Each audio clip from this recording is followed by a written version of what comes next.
Hello students. तो आज मैं आपको इंटरफेरेंस ऑफ लाइट अर्थात प्रकाश का व्यतिकरण पढ़ाने वाला हूं।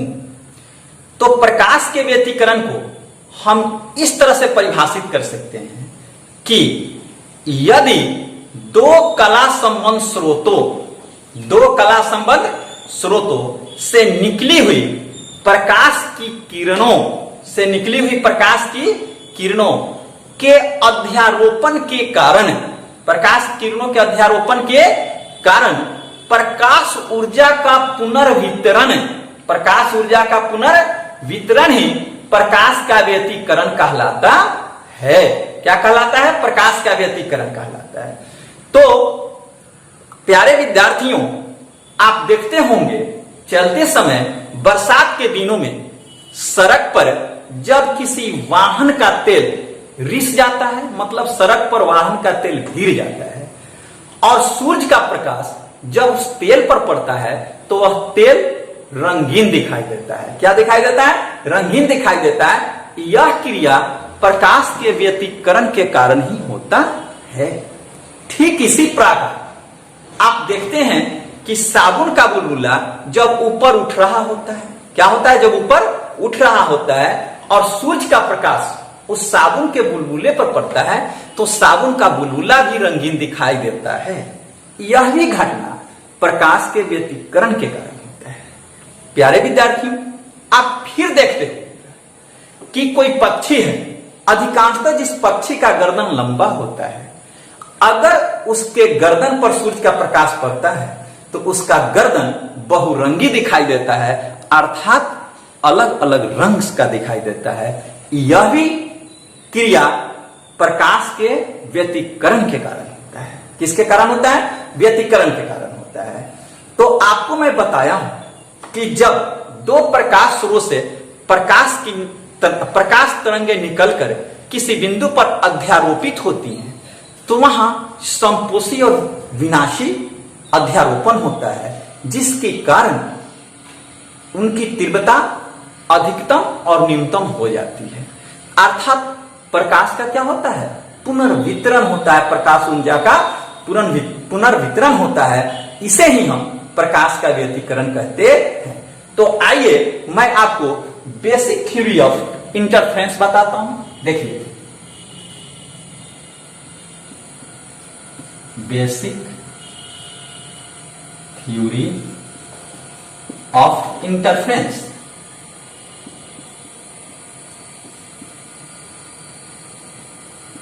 बेसिक थ्योरी ऑफ इंटरफेरेंस, व्यतिकरण की आधारभूत सिद्धांत हमको देखना है।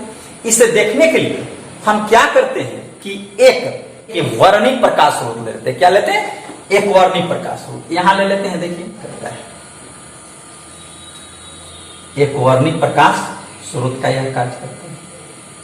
खूब ध्यान से देखेंगे बच्चे। मैं आपको बताया हूं कि जब कभी भी आप फिगर बनाइए तो फिगर साफ सुथरा होना चाहिए। एक यहां, एक यहां। यह जो ऐसे करते हैं, इस तरह से लेंगे प्यारे विद्यार्थियों कि यह जो एक वर्णिक प्रकाश स्रोत है, वहां से इस दोनों छिद्रों की दूरी इक्वल होना चाहिए, बराबर होना चाहिए। तो हम क्या करते हैं, यह S है, एक वर्णिक प्रकाश स्रोत, यहां पर यह S1 है और यह क्या है? S2 है। क्या है होगा? S2 है। यहां से एक वर्णिक प्रकाश स्रोत का क्या होता है? उत्सर्जन होता है। हम यहां एक बिंदु ले लेते हैं, ऐसे लेते हैं,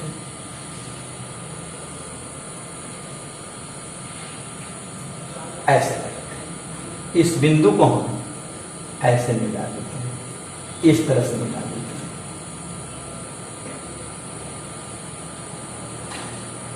ऐसे मिला देते हैं। कहने का मतलब है कि यहां से एक वर्णिक प्रकाश उत्सर्जित होता है तो इन दोनों छिद्र से भी प्रकाश निकलता है और निकलकर से ऐसे तरंग के रूप में निकलता है। ऐसे यहां पहुंचता है, फिर यहां से भी निकलता है,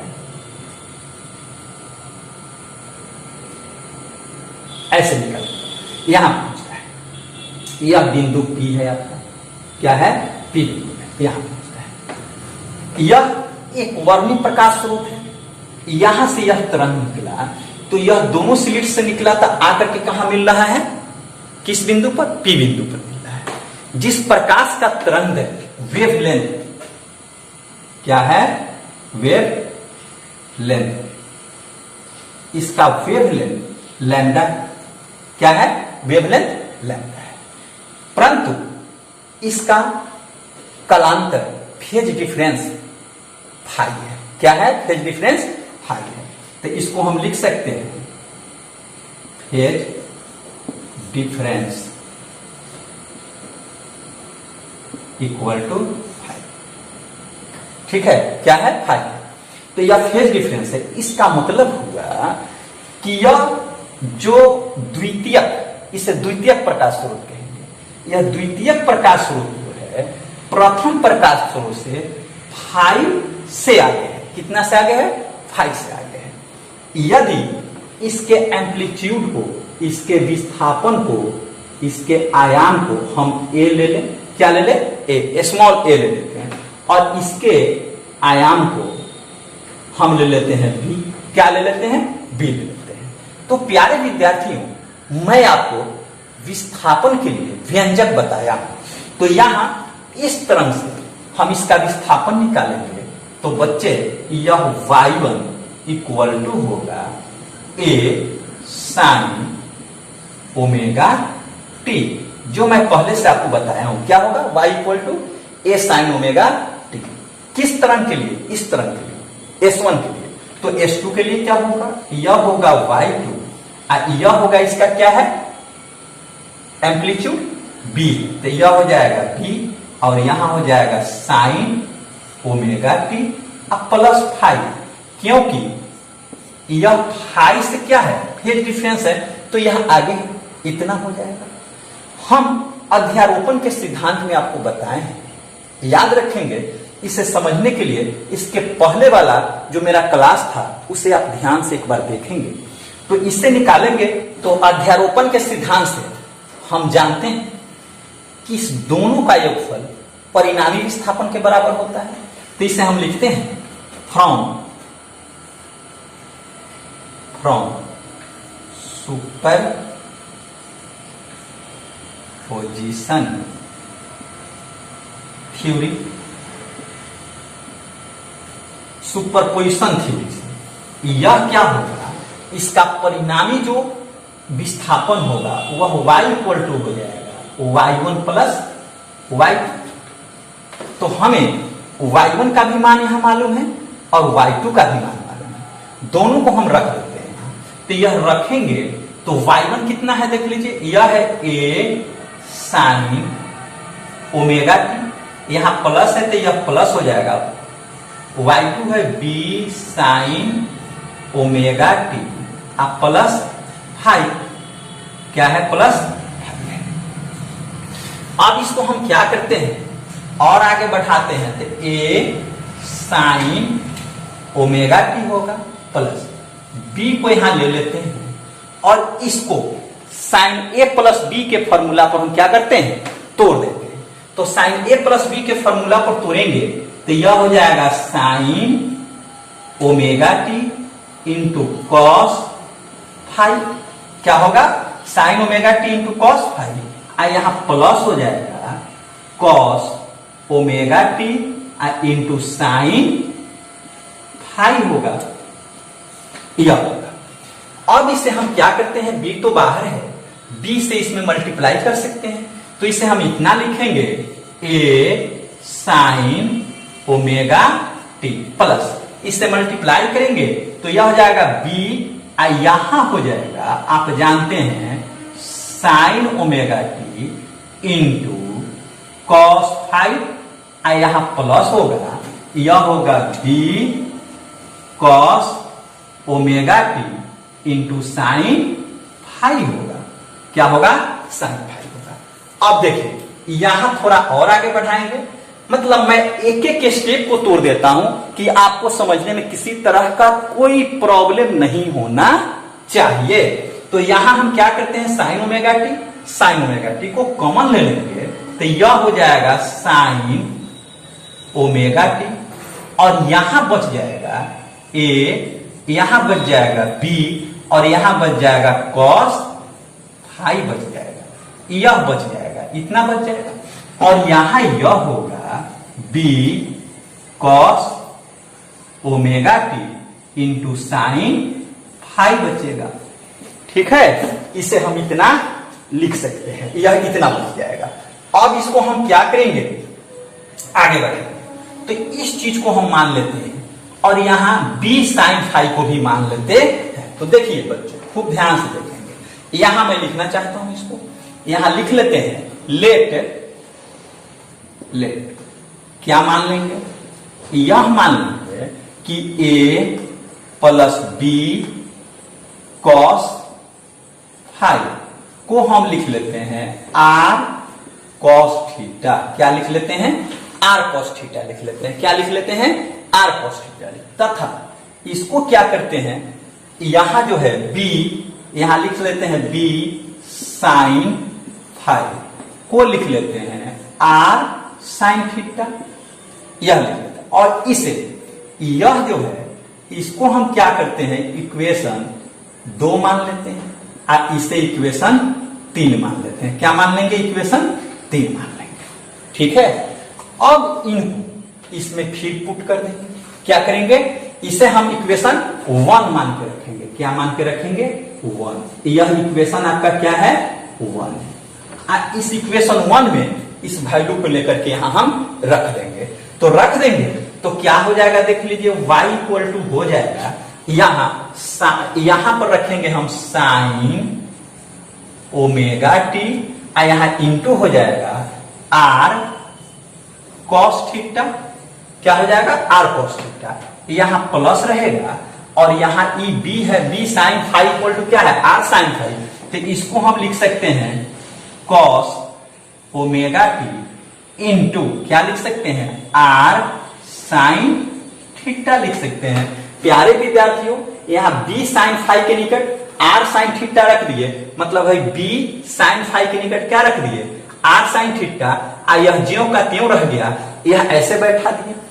पुनः आप याद कीजिए, पुनः क्या कीजिए, आप याद कीजिए इसे, कि इसको हम क्या करेंगे, इतना भी लिख सकते हैं। कितना लिख सकते हैं, यह क्या है, sign omega T r cos theta, cos omega T r sine theta. तो अगर हम r को बाहर ले लेते हैं, ऐसे ले लेते हैं, तो इसके अंदर हम लिख सकते हैं, यह लिख सकते हैं साइन, याद रखेंगे आप formula, sign omega t plus theta. इतना इसको हम लिख सकते, कैसे लिख सकते हैं, तो यह भी, यह जो फॉर्मूला बैठा हुआ है r यहां आ जाएगा, तो sine omega t cos theta, cos omega t sine theta equal to लिख सकते हैं sine omega t plus theta. इतना इसे हम लिख सकते हैं। तो इस किसके बराबर आ गया, y के बराबर आ गया। किसके बराबर आ गया, y के बराबर आ गया, अर्थात यह परिणामी विस्थापन के बराबर आ गया है। किसके बराबर आ गया, परिणामी विस्थापन के बराबर। तो इसे हम इक्वेशन 4 मान लेते हैं। क्या मान लेते हैं, 4 मान लेते हैं। जहां पर यह जो r है वह क्या है, वह एम्पलीट्यूड है। क्या है, एम्पलीट्यूड है, यह आयाम है। इसे अब हमें निकालना है कि यह कैसे निकाला जाएगा। तो आइए मैं अब इसे भी निकालता हूं। तो अब हमें इन तरंगों का यह जो आयाम है r है, इसे निकालना है। तो इसे निकालने के लिए आइए देखिए मैं किस तरह से निकालता हूं। इसे मैं मिटा देता हूं, उतारना है तो उतार लीजिए आप, ठीक है। अब मैं इसको मिटाता हूं।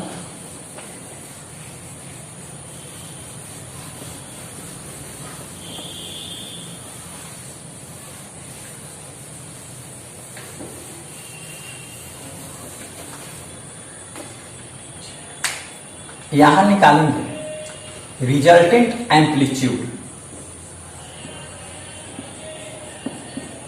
रिजल्टेंट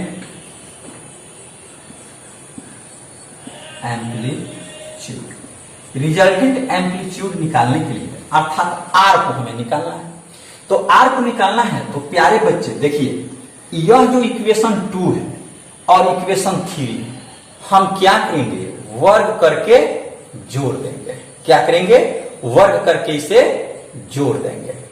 तो देखिए वर्ग करके जब हम इसको जोड़ेंगे तो इससे वर्ग करते हैं तो यह हो जाएगा a प्लस बी, यहां होगा cos 5, क्या होगा cos 5, इसका हम वर्ग कर देंगे और इसका भी वर्ग करेंगे, दोनों तरफ वर्ग करेंगे तो यह हो जाएगा r स्क्वायर, यहां हो जाएगा cos स्क्वायर थीटा, दोनों को वर्ग कर दे। इसको भी हम वर्ग करते हैं तो ये हो जाएगा बी स्क्वायर, यहां हो जाएगा साइन स्क्वायर 5 इक्वल टू हो जाएगा r square sine square theta. इस दोनों को स्क्वायर करके हमको जोड़ देना है। तो जोड़ देंगे तो अब आप देखिए इसे जोड़ेंगे तो यह जो आपका होगा, यह होगा a प्लस बी, यह होगा cos 5 का होल स्क्वायर आप प्लस, यह होगा बी स्क्वायर, यह होगा साइन स्क्वायर का 5, क्या होगा साइन स्क्वायर 5 होगा। इसे हम जोड़ेंगे तो देखिए यह साइन, यह हो जाएगा cos स्क्वायर थीटा, यह हो जाएगा साइन स्क्वायर थीटा। तो cos स्क्वायर थीटा और साइन स्क्वायर थीटा कितना हो जाएगा, यह हो जाएगा 1 के बराबर। क्या होगा 1 के बराबर, लिख ही देते हैं हम। यहां यह हो जाएगा r square cos square theta plus r square sine square theta. R square को हम कॉमन ले लेते हैं, तो कॉमन ले लेंगे तो यहां बच जाएगा cos स्क्वायर थीटा, यह बच जाएगा साइन स्क्वायर थीटा बच जाएगा। इसका वैल्यू 1 हो जाता है। लेकिन हम इसको आगे बढ़ाएंगे तो आगे बढ़ाएंगे तो यह हो जाएगा a square plus B square, यह होगा cos स्क्वायर 5, यहां हो जाएगा प्लस 2ab और यह होगा cos 5 होगा। आगे बढ़ाते चल रहे हैं, फिर यह प्लस हो जाएगा आपका बी स्क्वायर, यहां हो जाएगा साइन स्क्वायर 5 इक्वल टू यह आर स्क्वायर हो जाएगा। क्या हो जाएगा आर स्क्वायर। अब देखिए यहां cos स्क्वायर 5 है, यहां क्या है साइन स्क्वायर 5 है।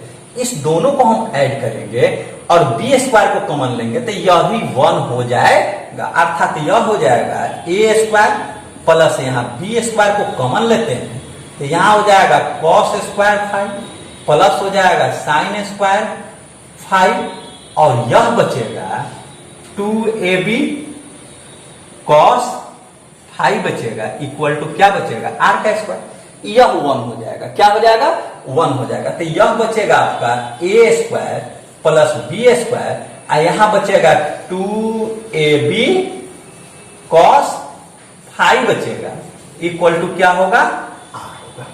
यह क्या होगा आर स्क्वायर होगा। अब आर स्क्वायर को हम स्क्वायर हटाएंगे तो इधर क्या हो जाएगा रूट हो जाएगा। क्या हो जाएगा रूट हो जाएगा, अर्थात इसको लिख सकते हैं, इसलिए आर इक्वल टू हम लिख सकते हैं रूट अंडर, यह लिख सकते हैं a का स्क्वायर प्लस b का स्क्वायर प्लस 2ab cos 5 लिख सकते हैं, ऐसे लिख सकते हैं।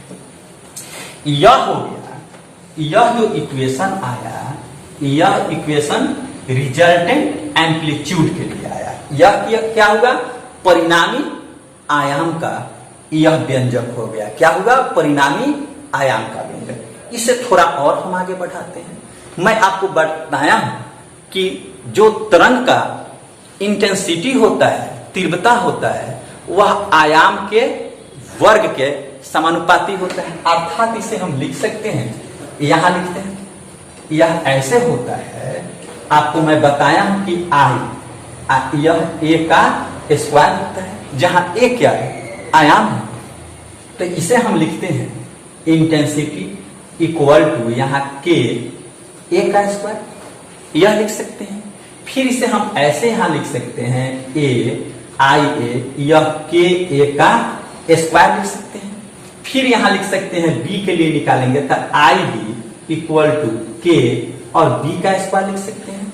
किसको निकालने के लिए तीव्रता को निकालने के लिए। तो देखिए यहां पर हम क्या करते हैं, जब इसको इस वैल्यू को हम यहां रख देते हैं, क्या रख देते हैं यहां रख देते हैं, अर्थात यह इतना हो जाएगा आई आर इक्वल टू के आर का स्क्वायर। क्या हो जाएगा? के आर का स्क्वायर हो जाएगा। तो इसे हम लिखेंगे के, तो यहाँ स्क्वायर है, यहाँ से रूट क्या होगा? हट जाएगा और यह हो जाएगा आपका ए स्क्वायर। क्या हो जाएगा? A square plus B square plus यह हो जाएगा 2ab। क्या हो जाएगा? 2ab cos 5 हो जाएगा। क्या हो जाएगा? 2ab cos 5 हो जाएगा। अब देखिए यह जब इतना हो गया तो हमको यहाँ आई ए बराबर के ए स्क्वायर आया है, यह इतना आया है। ठीक है, तो थोड़ा और इसको हम आगे बढ़ाना चाहते हैं। देखिए इसे मैं मिटका देता हूं, यहां से मिटकाते हैं हम। उतारना है तो उतार लीजिए आप। ठीक है, देखिए मैं आगे बढ़ा, इस चीज को मैं मिटका देता हूं यहां से।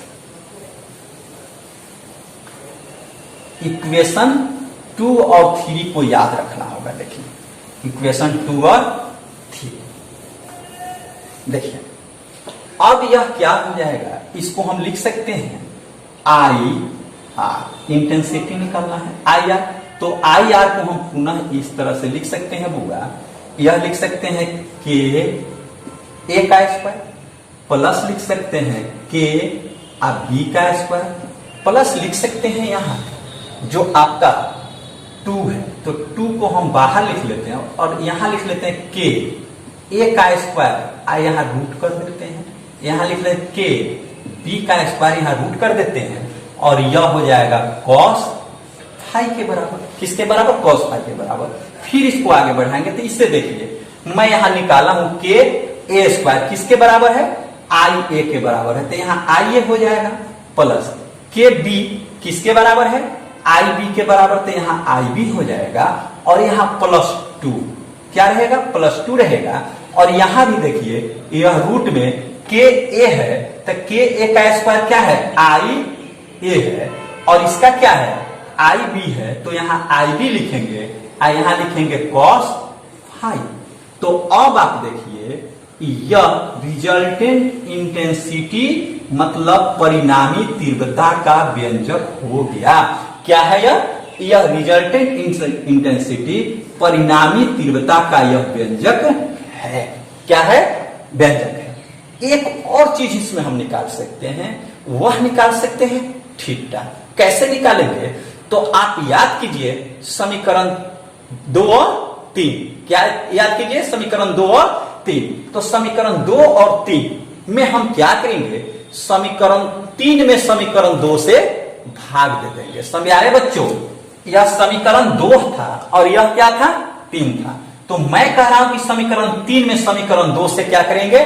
भाग दे देंगे। तो दे देंगे तो यह होगा, यहां भाग देने पर यह हो जाएगा b sin 5 अपॉन यह हो जाएगा a प्लस बी cos 5 होगा इक्वल यह हो जाएगा r sin थीटा होगा और यह हो जाएगा r cos थीटा होगा। तो आप जानते हैं आर आर कट जाएगा, साइन थीटा बटा cos थीटा क्या हो जाएगा? tan थीटा के बराबर हो जाएगा। तो इसे हम आगे बढ़ा करके लिख सकते हैं b sin 5 अपॉन हो जाएगा a प्लस बी cos 5 हो जाएगा इक्वल टू यह हो जाएगा tan थीटा के बराबर। किसके बराबर हो जाएगा? tan थीटा के बराबर। तो इसे आगे बढ़ा करके हम थीटा का भी वैल्यू निकाल सकते हैं। तो लिख सकते हैं इसलिए थीटा इक्वल टू tan इधर जाकर के इनवर्स में हो जाएगा, तो यह हो जाएगा tan इनवर्स, यह आपका हो जाएगा b sin 5 अब बट्टा हो जाएगा a प्लस बी cos 5। इस तरह से प्यारे विद्यार्थियों हम थीटा का भी मान निकाल लेंगे। क्या करेंगे? थीटा का भी मान निकाल लेंगे। तो आप इन सभी बातों को मन से पढ़िएगा, क्योंकि इसके बाद मैं यंग का द्विस्लिट प्रयोग पढ़ाने वाला हूं जो काफी इंपॉर्टेंट होता है। तो ठीक है, मैं इसके बाद अगले क्लास में